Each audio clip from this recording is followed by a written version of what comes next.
అందరికీ నమస్కారం. టెక్ఫాక్స్ తెలుగు యూట్యూబ్ ఛానల్‌కి స్వాగతం. ఈ సెషన్‌లో నేను మరొక జావా ఇంటర్వ్యూ క్వెషన్‌ని మీకోసం ఆన్సర్ చేయబోతున్నాను. ఆ క్వెషన్ వచ్చేసి what is final in Java? Java ప్రోగ్రామింగ్‌లో ఫైనల్ అంటే ఏంటి? ఫైనల్ అనేది ఒక నాన్ యాక్సెస్ మోడిఫైయర్ అండి జావాలో. జావాలో మనకు చాలా మోడిఫైయర్స్ ఉన్నాయి. ఆ మోడిఫైయర్స్‌ని మనము 2 రకాలుగా విభజించుకోవచ్చు. ఒక ఒక విభజన వచ్చేసి యాక్సెస్ మోడిఫైయర్స్ అని, ఇంకో విభజన వచ్చేసి నాన్ యాక్సెస్ మోడిఫైయర్స్ అని. యాక్సెస్ మోడిఫైయర్స్‌లో పబ్లిక్ అని, ప్రైవేట్ అని, ప్రొటెక్టెడ్, డిఫాల్ట్ అని 4 రకాల యాక్సెస్ మోడిఫైయర్స్ ఉన్నాయి. మరి నాన్ యాక్సెస్ మోడిఫైయర్స్‌లో మనకు స్టాటిక్, ఫైనల్ అండ్ అబ్స్ట్రాక్ట్ అని 3 నాన్ యాక్సెస్ మోడిఫైయర్స్ ఉన్నాయి. ఫైనల్ అనేది నాన్ యాక్సెస్ మోడిఫైయర్స్‌లో ఒకటి. సరే, ఇంతకీ మోడిఫైయర్స్ అంటే ఏంటి? మోడిఫైయర్స్‌ని మనం జనరల్‌గా వేరియబుల్స్ ముందట, మెథడ్స్ ముందట, క్లాసెస్ ముందట మెన్షన్ చేస్తామండి. మెన్షన్ చేయడం వల్ల ఏమవుతుంది? వాటి యొక్క ఒరిజినల్ బిహేవియర్ అనేది మోడిఫై అయిపోతుంది. ఇక్కడ నాన్ యాక్సెస్ బిహేవియర్ మోడిఫై అయిపోతుందండి. ఓకే. ఇప్పుడు నాన్ యాక్సెస్ మోడిఫైయర్స్ వాడామంటే దాని యొక్క నాన్ యాక్సెస్ బిహేవియర్ ఏదైతే ఉంటుందో variables, methods and classes okay. Provide చేసిన మోడిఫైయర్ ప్రకారంగా నాన్ యాక్సెస్ మోడిఫైయర్ ప్రకారంగా దాని యొక్క బిహేవియర్ అనేది మారుతుంది. ఇక్కడ ఫైనల్ కూడా నాన్ యాక్సెస్ మోడిఫైయరే కదా! ఈ ఫైనల్ నాన్ యాక్సెస్ మోడిఫైయర్‌ని మనము వేరియబుల్స్ ముందట, మెథడ్స్ ముందట, క్లాసెస్ ముందట మనం మెన్షన్ చేయొచ్చు. మెన్షన్ చేసినప్పుడు ఏమైతది? ఈ యొక్క వేరియబుల్ యొక్క ఒరిజినల్ బిహేవియర్ మోడిఫై అయిపోతది. మెథడ్స్ యొక్క ఒరిజినల్ బిహేవియర్ మోడిఫై అయిపోతది. క్లాసెస్ యొక్క ఒరిజినల్ బిహేవియర్ మోడిఫై అయిపోతది. Non access behaviour. మరి అలాంటి బిహేవియర్ ఏందంటే, ఒకవేళ మీరు ఒకవేళ గనక మీరు ఫైనల్ నాన్ యాక్సెస్ మోడిఫైయర్‌ని వేరియబుల్స్ ముందట మెన్షన్ చేస్తే, వేరియబుల్స్ ముందట పెడితే, ఆ వేరియబుల్స్‌కి ఒక వాల్యూ ఇనిషియలైజ్ చేయాలండి. ఫస్ట్ వాల్యూ ఇస్తాం గదా! ఆ వాల్యూ తప్ప వేరే వాల్యూ మీరు అప్‌డేట్ చేయలేరు. ఒక్కసారి ఆ వేరియబుల్‌కి ఒక వాల్యూ అసైన్ చేస్తే కంపల్సరీ అసైన్ చేయాలి. ఎందుకంటే అది ఫైనల్ నాన్ యాక్సెస్ మోడిఫైయర్ కాబట్టి ఇనిషియలైజ్ చేయమని చెప్తది. ఓకే. ఇనిషియలైజ్ ఏందంటే ఫస్ట్ టైమ్ ప్రొవైడ్ చేసే వాల్యూని ఇనిషియలైజేషన్ అంటాం. ఇనిషియలైజ్ చేసిన తర్వాత ఆ వాల్యూని మీరు అప్‌డేట్ చేయలేదు. ఆ వేరియబుల్ కాస్త కాన్స్టెంట్ కింద కన్వర్ట్ అయిపోతదండి ఆటోమేటిక్‌గా. ఫైనల్ ప్రొవైడ్ చేసిన తర్వాత దాని యొక్క వాల్యూ మనము అప్‌డేట్ చేయలేము. అలానే ఫైనల్ నాన్ యాక్సెస్ మోడిఫైయర్‌ని మనం మెథడ్స్ ముందట కూడా ప్రొవైడ్ చేయొచ్చు. ప్రొవైడ్ చేయడం వల్ల ఏమైతది? ఈ మెథడ్స్‌ని చైల్డ్ క్లాసెస్‌లో ఓవర్‌రైడ్ చేయలేము. ఓకే. నార్మల్ మెథడ్స్‌నేమో చైల్డ్ క్లాస్‌లో ఓవర్‌రైడ్ చేయొచ్చు. పేరెంట్ క్లాస్‌లో ఉన్న సేమ్ మెథడ్‌ని చైల్డ్ క్లాస్‌లో క్రియేట్ అయితే, అదే పేరెంట్ క్లాస్ యొక్క చైల్డ్ క్లాస్‌లో క్రియేట్ అయితే, అప్పుడు చైల్డ్ క్లాస్‌లో ఉన్న మెథడ్‌ని సేమ్ డూప్లికేట్ మెథడ్‌ని మనం ఓవర్‌రైడెన్ మెథడ్ అంటాం. అలా పాసిబుల్ అయితది జనరల్‌గా అయితే. కాకపోతే ఎప్పుడైతే మనం ఫైనల్ నాన్ యాక్సెస్ మోడిఫైయర్‌ని మెథడ్స్ ముందట మెన్షన్ చేస్తామో, అలాంటి మెథడ్స్ మాత్రం చైల్డ్ క్లాస్‌లో డూప్లికేట్ మెథడ్స్‌ని క్రియేట్ చేయలేము. వాటిని కాపీ చేయలేము చైల్డ్ క్లాసెస్‌లో. అదే ఓవర్ రైడింగ్ అనేది పాసిబుల్ కాదని అర్థం సింపుల్‌గా. అలానే మీరు ఫైనల్ నాన్ యాక్సెస్ మోడిఫైయర్‌ని గనుక మీరు క్లాసెస్ ముందట మెన్షన్ చేస్తే, ఆ క్లాసెస్ ఏ ఒక్క క్లాస్‌కి కూడా పేరెంట్ క్లాస్ కాలేవు. ఏవైతే క్లాస్ ముందర మనం final non access modifiers mention చేసామో, ఆ క్లాసెస్‌ని వేరే ఏ క్లాస్ కూడా ఇన్హెరిట్ చేసుకోలేదు జావాలో. వేరే ఏ క్లాస్ కూడా ఈ యొక్క ఫైనల్ క్లాసెస్‌కి చైల్డ్ క్లాస్ కాలేదు. ఓకే. పేరెంట్ అనేది పాసిబిలిటీ కాదు. అలా అండి. ఓకే. ఇవండి ఫైనల్ నాన్ యాక్సెస్ మోడిఫైయర్‌ని మనం వేరియబుల్స్, మెథడ్స్ అండ్ క్లాసెస్ ముందర మెన్షన్ చేస్తే ఏం జరుగుతదని థియరిటికల్‌గా చెప్పాను. మీకిప్పుడు ప్రాక్టికల్‌గా కూడా చూపిస్తే ఇంకా మీకు బాగా క్లారిటీ వస్తది. ఈ క్వెషన్‌ని మీరు ఇంకా చక్కగా మీ ఇంటర్వ్యూయర్‌కి ఆన్సర్ చేసుకోవచ్చు. సరే, ఏం జరుగుతుందో చూపిస్తానిక్కడ. ఇక్కడ ఒక ప్యాకేజ్ క్రియేట్ చేశాను. ఈ ప్యాకేజ్ కింద ఒక క్లాస్ క్రియేట్ చేస్తున్నాను. Class okay. డి అని చెప్పేసి ఏదో నార్మల్‌గా ఏదో ఇచ్చేస్తున్నాను. ఓకే. క్లాస్ ఎక్స్ అని ఇద్దాం లేకపోతే. ఓకే. క్లాస్ ఎక్స్ అని ఇద్దాం. ఏదో ఒక క్లాస్ ఏదో ఒక పేరుతోటి క్లాస్ క్రియేట్ చేశాను. ఈ క్లాస్ ఎక్స్‌లో నేను ఒక వేరియబుల్ క్రియేట్ చేశానండి. ఇంట్ ఎక్స్ అని చెప్పేసి ఒక వేరియబుల్ క్రియేట్ చేశాను. చూడండి, ఏమైనా ప్రాబ్లమ్ ఉందా ఇక్కడ? ఏమైనా కంపైలర్ ఎర్రర్ గాని ఏదైనా ఎర్రర్స్ కనబడుతున్నాయా ప్రోగ్రామ్‌లో? ఎర్రర్స్ ఏం లేవండి. ఎప్పటి వరకి ఇక్కడ నేను ఫైనల్ ప్రొవైడ్ చేసేంత వరకి. ఫైనల్ మెన్షన్ చేసిన తర్వాత ఈ వేరియబుల్ ముందర ఇది గ్లోబల్ వేరియబుల్ అండి. డైరెక్ట్ క్లాస్ లోపటే ఉంది అండ్ మెథడ్స్ బయట ఉంది కాబట్టి ఇది గ్లోబల్ వేరియబుల్ అంటాం. ఇలాంటి గ్లోబల్ వేరియబుల్ ముందర ఫైనల్ మెన్షన్ చేయగానే ఏమవుతుంది? దీని యొక్క ఒరిజినల్ బిహేవియర్ మారిపోతుందండి. వేరియబుల్ యొక్క ఒరిజినల్ బిహేవియర్ మారిపోతుంది. ఎందుకంటే ఫైనల్ మాడిఫైయర్ అనేది నాన్ యాక్సెస్ మాడిఫైయర్ అండి. నాన్ యాక్సెస్ బిహేవియర్ చేంజ్ చేస్తది. సరే, ఓకే. ఏంది ప్రాబ్లమ్ ఇక్కడ అంటే ఏం లేదండి.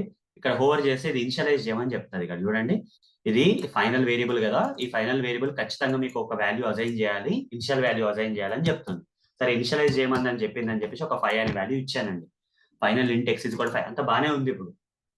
కానీ ఇప్పుడు మీరనుకున్నట్టు ఇది వేరియబుల్ గాదండి. ఓకే. ఒక్కసారి మీరు వాల్యూ అసైన్ చేసిన తర్వాత ఫైనల్ అనేది నాన్ యాక్సెస్ మోడిఫైయర్ ఇక్కడ మెన్షన్ చేసిన తర్వాత ఇది వేరియబుల్ గాదండి. ఇప్పుడు ఇది కాన్స్టెంట్ కిందికొస్తుంది. ఇది కాన్స్టెంట్ అంటాం. కాన్స్టెంట్ అంటే ఏందండి, దీని యొక్క వాల్యూని మీరు ఈ యొక్క కాన్స్టెంట్ మీరు అసైన్ చేసిన వాల్యూని ఇదే ఫైనల్ వాల్యూ అండి. ఓకే, ఇదే ఫైనల్ వాల్యూ. దీని తర్వాత మీరు అప్డేట్ చేయలేరు. చూపిస్తాను మీకు ఎలా అప్డేట్ చేయలేరు అనేది. ఇక్కడ మెథడ్ ఎక్స్ అని చెప్పేసి ఏదో పేర్లతో ఇస్తున్నాను వేరియబుల్స్ మెథడ్స్ క్లాసెస్ ని. ఇక్కడ నేను ఒకవేళ ఎక్స్ ఈజ్ ఈక్వల్ టు 10 అన్నాను అనుకోండి ఫర్ ఎగ్జాంపుల్, చూడండి ఎర్రర్ వచ్చేస్తుంది. Final field cannot be assign అంటే అప్డేట్ చేయలేమండి. ఇనిషియలైజ్ అయిన తర్వాత అంతే. ఇక దాని తర్వాత 5 నేను 10 కి చేంజ్ చేస్తానంటే కుదరదు, ఎందుకంటే ఇది వేరియబుల్ కాదు, ఇప్పుడు కాన్స్టెంట్.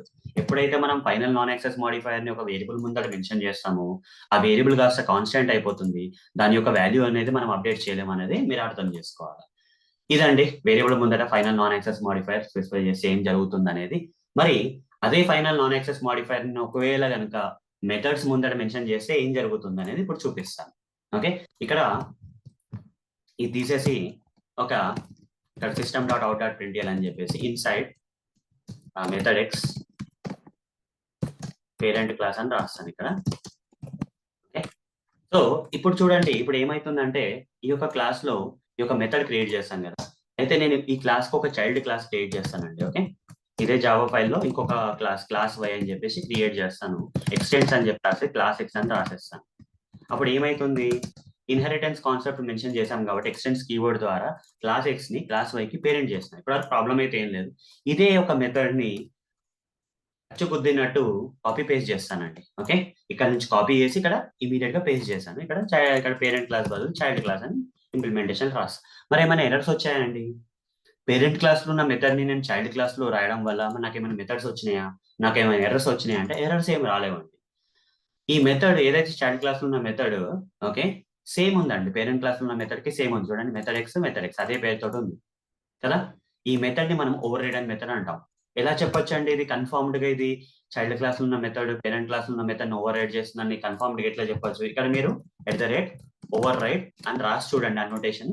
ఎర్రర్స్ ఏం రాలేదు అంటే ఖచ్చితంగా ఈ చైల్డ్ క్లాస్ లో ఉన్న మెథడ్ పేరెంట్ క్లాస్ లో ఉన్న మెథడ్ ని ఓవర్ రైడ్ చేస్తుందని అర్థం. ఇక నేను ఓవర్ రైడ్ తీసేస్తున్నానండి. ఓవర్ రైడ్ తీసేసి ఇప్పుడు ఏం చేస్తానంటే ఇప్పటి వరకు ప్రాబ్లం ఏం లేదండి. కాకపోతే ఇప్పుడు ఎప్పుడైతే నేను final modifier non access modifier ని మెథడ్ ముందర పెట్టానో ఎర్రర్ వచ్చేస్తుంది. చూడండి, cannot override the final method from class X. Parent class లో ఉన్న మెథడ్ ని మీరు చైల్డ్ క్లాస్ లో ఓవర్ రైడ్ చేయలేదు, ఎందుకంటే పేరెంట్ క్లాస్ లో ఉన్న మెథడ్ నార్మల్ మెథడ్ కాదు, ఫైనల్ మెథడ్. అలాంటి మెథడ్స్ మీరు ఓవర్ రైడ్ చేయలేరు అని ఎర్రర్ వచ్చింది. నేను కామెంట్ పెట్టేశాను ఎర్రర్ వచ్చిందని. సరే, ఇదండి మెథడ్స్ ముందట ఒకవేళ మీరు final non access modifier specify చేస్తే వాటిని ఓవర్ రైడ్ చేయలేము అని చెప్పేసి ఎర్రర్ వస్తుంది. మరి ఇంకోటి ఏంటండి, క్లాసెస్. ఓకే, క్లాసెస్ ఏంటండి, క్లాసెస్ ముందర ఒకవేళ ఫైనల్ నాన్ యాక్సెస్ మాడిఫైయర్ మీరు మెన్షన్ చేస్తే ఆ క్లాస్ వచ్చేసి వేరే ఏ క్లాస్ కూడా పేరెంట్ క్లాస్ కాలేదండి. ఇక్కడ చూడండి, క్లాస్ ఎక్స్ అనేది క్లాస్ వై కి పేరెంట్ క్లాస్ అయింది. Class Y extends class X అనగానే క్లాస్ ఎక్స్ అనేది క్లాస్ వై యొక్క పేరెంట్ క్లాస్ అనేది అయ్యింది. ఇక్కడ పాసిబుల్ అయింది, ఎర్రర్స్ ఏం లేవు. ఎప్పటి వరకు నేను ఇక్కడ ఫైనల్ మెన్షన్ చేసేంత వరకు. ఎప్పుడైతే ఈ పేరెంట్ క్లాస్ ముందర ఫైనల్ మెన్షన్ చేశానో ఇలాంటి క్లాస్ ని ఏ క్లాస్ కూడా పేరెంట్ క్లాస్ కింద యాక్సెప్ట్ చేయలేదు. ఒకవేళ యాక్సెప్ట్ చేసినా గానీ ఇక్కడ కంపైల్ జావా నుంచి ఎర్రర్ వస్తుంది. The class Y cannot subclass the final class X. Inheritance అనేది పాసిబుల్ కాదండి. ఓకే, ఈ క్లాస్ ని వేరే క్లాస్ ఇన్హెరిట్ చేయాలంటే పాసిబుల్ కాదు. వేరే క్లాస్ ఈ క్లాస్ యొక్క చైల్డ్ క్లాస్ కావాలంటే పాసిబుల్ కాదు. ఈ క్లాస్ వేరే క్లాసెస్ కి పేరెంట్ కావాలంటే పాసిబుల్ కాదు. ఎలా అన్నా మీకు చెప్పచ్చు ఆన్సర్ ఇది. చూడండి, ఎర్రర్ వచ్చేస్తుంది. ఎందుకు ఎర్రర్ వస్తుందండి? ఇది నార్మల్ క్లాస్ కాదండి, ఇది ఫైనల్ క్లాస్ కాబట్టి అలాంటి ఫైనల్ క్లాస్ కి పేరెంట్ చైల్డ్ క్లాసెస్ అనేది ఉండవు. లేకపోతే ఇలాంటి క్లాసెస్ వేరే క్లాసెస్ కి పేరెంట్ క్లాస్ కాలేవు. సరే అండి, మీకు ఫైనల్ నాన్ యాక్సెస్ మాడిఫైర్ ని వేరియబుల్స్ ని మెథడ్స్ క్లాసెస్ ముందర మెన్షన్ చేయడం వల్ల ఏం జరుగుతుందని చూపించాను. ఇలాంటి బిహేవియర్ అనేది original behaviour of variables methods classes మనకి మాడిఫై అయిపోతుందండి. మీకు థియరిటికల్ గానే ఎక్స్ప్లెయిన్ చేశాను, ప్రాక్టికల్ గా కూడా మీకు ప్రోగ్రామ్ రాసి మరి ఇది నేను చెప్పింది ప్రూవ్ చేశాను. ఓకే, ఇలా మీరు ఇలాంటి క్వశ్చన్ మీకు ఇంటర్వ్యూలో వస్తే ఇలా మీరు ఎక్స్ప్లెయిన్ చేసి ప్రాక్టికల్ గా కూడా మీరు కొంచెం కోడ్ పేపర్ మీద రాసి చూపిస్తే ఇప్పుడు మీ ఇంటర్వ్యూయర్ కూడా మీరు చక్కగా ఎక్స్ప్లెయిన్ చేసినట్టు అవుతుంది. సరే అండి, ఈ సెషన్ కనుక మీకు నచ్చినట్టయితే తప్పకుండా ఈ వీడియోని లైక్ చేయండి.